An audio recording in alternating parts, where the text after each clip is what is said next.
Hello viewers, lucky cooking রুমে সবাইকে স্বাগত। আজকের পর্বে নিয়ে এসেছি দুর্দান্ত স্বাদের একদম নতুন একটা রেসিপি। গড়ে থাকা মাত্র কয়েকটা উপকরণ মানে চাল, আলু, ডিম এসব দিয়ে আজকে তৈরি করে দেখাবো দুর্দান্ত স্বাদের একদম ইউনিক একটা রেসিপি। অনেক সময় হয় যে রান্নাবান্না খুব একটা করতে ইচ্ছা করে না বা তাড়াহুড়া থাকে, সেই সময় কিন্তু আপনারা দুপুরের খাবার অথবা রাতের খাবারের এই রেসিপিটা তৈরি করতে পারেন। এটি রান্না খুবই সহজ আর খেতে কিন্তু খুবই দুর্দান্ত হয়। চলুন ঝটপট দেখে নেওয়া যাক রেসিপিটা। রান্নাটা করার জন্য এখানে আমি চিনির গুঁড়া চাল নিয়েছি।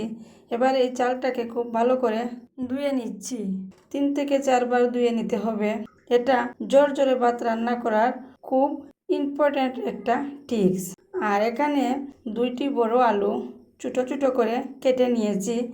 6টা ডিম সিদ্ধ করে নিয়েছি।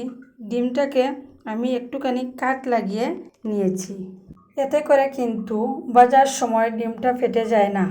এবার এর মধ্যে সামান্য পরিমাণ হলুদ আর লঙ্কার গুঁড়ো মেখে নিচ্ছি। লবণ কিন্তু দিচ্ছি না। লবণ দিয়ে দিলে জল ছেড়ে দেবে আর তখন ভাজতে কিন্তু অসুবিধা হবে। এগুলো ভাজার সময় খুব ফাটবে। তো লবণ ছাড়াই মশলাগুলো দিয়ে আলু আর ডিমটাকে আমি ভালো করে মেখে নিয়েছি। এবার রান্নায় চলে এসেছি। এখানে কড়াইতে পরিমাণ মতো তেল ভালো করে গরম করে দিয়ে দিলাম অল্প একটু লবণ।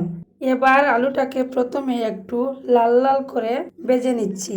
চুলার আঁচটা বাড়িয়ে মোটামুটি 5 থেকে 6 মিনিটের জন্য একটু লাল লাল করে আলুটাকে ভেজে নিয়েছি। দেখুন আলুর কালারটা চেঞ্জ হতে শুরু করেছে, একটু হালকা লাল রং আসতে শুরু করে দিয়েছে। এই পর্যায়ে এখানে ডিমগুলো দিয়ে দিলাম। এবার ডিমটাকে দিয়েও 2 মিনিটের জন্য একটুখানি ভেজে নিয়েছি। এখানে আমার আলু আর ডিম ভাজা হয়ে গেছে। এবার এটাকে তুলে নিয়েছি। আর এই তেলটার মধ্যে আমি রান্নাটা করব। তো এখানে একটা তেজপাতা, 4 টুকরা দারুচিনি আর 4টা এলাচ, 5 থেকে 6টার মতো লবঙ্গ এবং অল্প একটু গোটা জিরে দিয়েছি। এবার গ্যাসের আঁচটা একদম কমিয়ে রেখে এগুলোকে 15 থেকে 20 সেকেন্ডের মতো নাড়াচাড়া করে নিতে হবে। খুব সুন্দর একটা মিষ্টি সুগন্ধ বেরিয়েছে। এবার এর মধ্যে দিয়ে দিলাম 2টি মিডিয়াম সাইজের পেঁয়াজ কুচি। পেঁয়াজটাকে একটু বাদামি করে ভেজে নিচ্ছি। তো চুলার আঁচটাকে মিডিয়াম রেখে পেঁয়াজটাকে আমি মোটামুটি 2 মিনিটের জন্য ভেজে নিয়েছি। দেখুন পেঁয়াজের কালারটা কিন্তু চলে আসছে। এবার আমি এখানে দিয়ে দিলাম বড় সাইজের একটা টমেটো কুচি আর দিয়ে দিচ্ছি 1 চামচ রসুন বাটা, 1 চামচ আদা বাটা। এবার এখানে দিয়ে দিচ্ছি 1/2 চামচ লবণ, 1/2 চামচ হলুদ। এর সাথে দিয়ে দিলাম 1/2 চামচ করে মরিচ গুঁড়া, ধনে গুঁড়া, জিরে গুঁড়া। এবার এগুলো মিশিয়ে নিয়ে সবগুলো মশলা কষিয়ে নিয়েছি। একটু সময় নিয়ে মানে মোটামুটি 5 থেকে 6 মিনিট সময় নিয়ে ভালোভাবে এটাকে কষিয়ে নিয়েছি।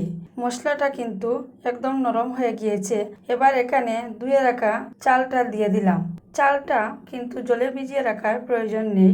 একটু আগে ধুয়ে রাখলেই চালটা একদম ঝরঝরে হয়ে যায় আর বেশ অনেকটা নরম হয়ে যায়। এবার মশলার সাথে চালটাকে মোটামুটি 3 মিনিটের মতো খুব ভালো করে নাড়াচাড়া করে নিয়েছি। এতে করে পোলাওটা ঝরঝরে হবে আর খেতেও ভালো হয়। তো চালটাকে আমার ভাজা হয়ে গেছে। এবার এখানে দিয়ে দিচ্ছি জল। দেখুন ঠিক যে কাপটা দিয়ে মেপে আমি চাল নিয়েছিলাম, আমি 4 কাপ চাল নিয়েছিলাম। তো 4 কাপ চালের জন্য দিয়ে দিচ্ছি 8 কাপ জল। আপনারাও এই রেশিওটা একটু মাথায় রাখবেন। যতটা চাল দিবেন তার ডাবল পরিমাণ জল দিতে হবে। জলটা যদি সঠিক না হয় তাহলে কিন্তু কোনোভাবেই এটা ঝরঝরে হবে না। তো জলটা ভালো করে মিশিয়ে নিয়ে এখানে 4টা কাঁচা লঙ্কা দিয়ে দিচ্ছি আর স্বাদ মতো লবণ। এবার ভেজে রাখা আলুটা দিয়ে দিচ্ছি। সব কিছু একসাথে ভালো করে মিশিয়ে নিচ্ছি। এখন চুলার আঁচটা মিডিয়ামে রেখে 10 মিনিটের জন্য ডেকে রেখেছি। ঠিক 10 মিনিট পর ফিরে এসেছি। দেখুন জলটা কিন্তু বেশ অনেকটাই টেনে এসেছে, তবে চালটা সিদ্ধ হয়নি, এখনও অল্প একটু জল আছে। এর মধ্যে আর কোনো জল দেওয়ার প্রয়োজন নেই। এবার এর মধ্যে দিয়ে দিচ্ছি 1 চামচ গরম মশলা গুঁড়া আর ভেজে রাখা ডিমটা।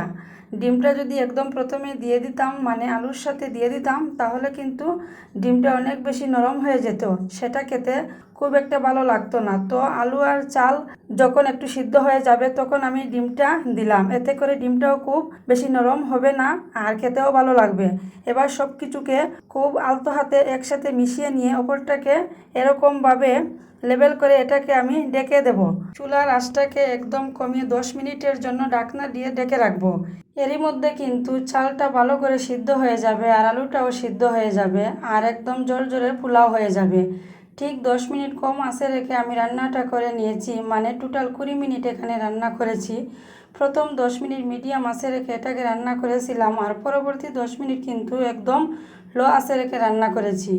একটা আলু দেখিয়ে দিলাম কত ভালো করে সিদ্ধ হয়েছে আর চালটা দেখুন একদম জোরে হয়েছে আর একদম পারফেক্টভাবে কিন্তু সিদ্ধ হয়েছে। বেশ তৈরি করে নিলাম, খুবই সহজ একদম জোরে একটা রেসিপি। এটা কিন্তু অনেকটাই বিরিয়ানির মতন খেতে, তবে এটা বিরিয়ানি নয়। আপনারা খুব তাড়াহুড়ার সময় বা যেদিন একটু অন্যরকম রান্না করতে ইচ্ছা করবে সেই দিন এই রেসিপিটা ট্রাই করবেন। এটা খেতে দুর্দান্ত হয় আর তৈরি করতে কিন্তু মাত্র 40 থেকে 45 মিনিটের মতন সময় লাগে। খুবই অল্প সময়ের মধ্যে গড়ে থাকা উপকরণ দিয়ে এটা তৈরি করে নেওয়া যাবে। আশা করি আজকের এই রেসিপিটি আপনাদের কাছে ভালো লেগেছে। যদি ভালো লেগে থাকে বন্ধুদের সাথে শেয়ার করবেন, একটি লাইক করবেন এবং কমেন্ট করে জানিয়ে দিবেন কেমন লেগেছে। আরও নতুন নতুন রেসিপি পেতে চ্যানেলটি সাবস্ক্রাইব করে রাখবেন। ধন্যবাদ।